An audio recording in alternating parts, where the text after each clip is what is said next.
Hi guys. As you can see, have Carnival right now in our place in Mabalacat. It's opening here in Mabalacat Place.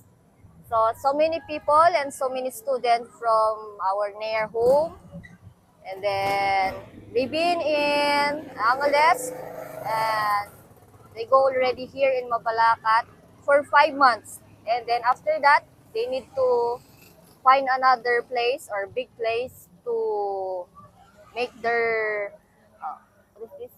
Their carnival or their business in another place.